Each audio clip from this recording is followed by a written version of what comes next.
قرآن منبع ہدایت ہے. اللہ اکبر. نظام ہدایت کی بات ہو. قرآن منبع ہدایت ہے. مفتی محمد سہیل اعظم جدی صاحب اس پر کچھ ارشاد فرمائیں. بسم اللہ الرحمن الرحیم. اللہم صلی علی سیدنا و مولانا محمد وعلی آلہ و اصحابہ و بارک وسلم. منبع کہتے ہیں کہ جس سے جو ہے وہ چشمہ پھوٹتا ہو. قرآن منبع ہدایت ہے، یعنی صرف ہدایت نہیں دیتا بلکہ ہدایت قرآن ہی سے پھوٹتی ہے. سبحان اللہ. جی، اسی سے ہدایتیں نکلتی ہیں. سبحان اللہ. اللہ تبارک و تعالیٰ اسی سے ہدایت عطا فرماتا ہے. ہدایت کا معنی عام طور پر اراءۃ الطریق بھی کہا جاتا ہے کہ راستہ دکھانا. مثال کے طور پر آپ نے مجھ سے راستہ پوچھا کہ یہاں سے فلاں جگہ جانے کا راستہ، میں نے کہا کہ اس طریقے سے چلے جاؤ، یہ اراء الطریق ہے، یعنی راستہ میں نے آپ کو دکھایا. ایک ہوتا ہے ایصال الی المطلوب، صرف راستہ نہ دکھایا جائے بلکہ مطلوب اور مقصود تک پہنچایا جائے. واہ. آپ مجھ سے کہیں کہ وہ فلاں راستہ، تو میں کہتا ہوں میں وہیں جا رہا ہوں، میں بھی آپ بیٹھ جائیں، میں آپ کو چھوڑ دیتا ہوں. تو یہ ایصال الی المطلوب، تو دونوں ہدایتوں کے معنی میں آتے ہیں. لیکن یاد رکھیں کہ اللہ تبارک و تعالی حقیقی طور پر ساری ہدایتیں عطا فرمانے والا ہے.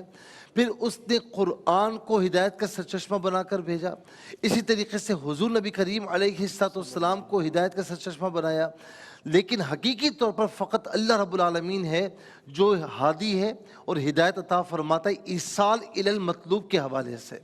اچھا، اب ہم دیکھتے ہیں کہ قرآن یعنی کس طریقے سے ہمیں ہدایت دیتا ہے. دیکھیں مثال کے طور پر میں یعنی کوئی ملازم ہے کسی ادارے کا، اور وہ ملازم اس ادارے میں آ کر اپنی منمانی کرنا شروع کر دے اور اپنے تئیں کہے کہ میں نے یہ بھی صحیح کیا، یہ بھی صحیح کیا، یہ بھی صحیح کیا.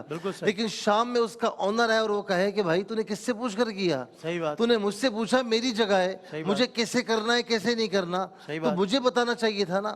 اسی طریقے سے کوئی کہیں سے مال آیا، اب جس کا مال ہے وہ کھڑا ہوا ہے اور ملازم جو ہے اس مال کو دکان پر رکھ رہا ہے، تو اونر تو کہے گا بھائی مجھے دکان پر نہیں رکھوانا تھا، یہ تو مال فلاں جگہ شفٹ کروانا تھا، آپ نے مجھ سے پوچھا. تو یہ یاد رکھنا کہ جب دنیا میں بندہ آیا تو منمانی نہیں کرنی. ایسا نہیں کہ جو میرا جی چاہے میں کروں، جس وقت جی چاہے میں سوؤں، جس وقت جی چاہے میں جو کچھ کھانا چاہوں کھاؤں، میں جس طریقے سے عبادت کروں، ایسا نہیں ہے. اللہ تبارک و تعالیٰ نے قرآن میں اور رسول اللہ صلی اللہ علیہ وسلم نے اپنی سنت میں ساری ہدایات ہمیں عطا فرما دی. قرآن فرماتا ہے نا کہ اِنَّ هَذَا الْقُرْآنَ يَهْدِي لِلَّتِي هِيَ أَقْوَمُ، کہ بے شک یہ قرآن ہدایت عطا کرتا ہے ان کو جو سیدھا ہونا چاہتے ہیں، جو سیدھا رہنا چاہتے ہیں. یہ قرآن انہیں ہدایت عطا فرماتا ہے. اور ایک بات یاد رہے کہ قرآن اس سے ہدایت دیتا ہے جو ہدایت لینا چاہتا ہے. جو ہدایت نہیں لینا چاہتا، جس کا اندر سے دل ہی خراب ہے، تو قرآن فرماتا ہے کہ یضل بہ کثیرا ویہدی بہ کثیرا. اسی قرآن سے لوگ دلالت پکڑتے ہیں اور اسی قرآن سے لوگ ہدایت پکڑتے ہیں. میں آخری بات کروں گا کہ قرآن ہدایت کیسے دیتا ہے. قرآن ہدایت کبھی احکامات بتا کر دیتا ہے، قرآن کبھی ہمیں اوامر اور نواہی بتا کر ہدایت دیتا ہے، قرآن کبھی ہمیں عبرتیں اور امثال کے ذریعے ہدایت دیتا ہے. قرآن کریم میں آپ دیکھیں کہ 25 یعنی انبیاء کرام اور رسل اعظام علیہ السلام کا کم و بیش ذکر فرمایا.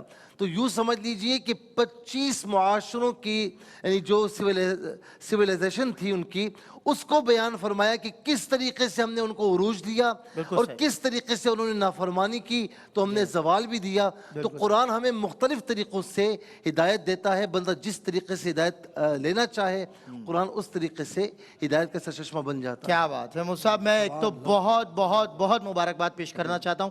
27واں مصلی، 29واں مصلی کل تراویح میں آپ نے ختم فرمایا، نماز تراویح میں ختم قرآن فرمایا. بہت بڑی کثیر تعداد میں جماعت آپ کے پیچھے تراویح ادا کرتی رہی. آج 29 سال ہو گئے اللہ نے آپ کو قرآن سے جوڑے رکھا ہے. اللہ تعالیٰ آپ کا نور ہمیں بھی عطا فرمائے. میں کہوں گا بھی کہ اس وقت جتنے میں نے ختم القرآن کیے ہیں،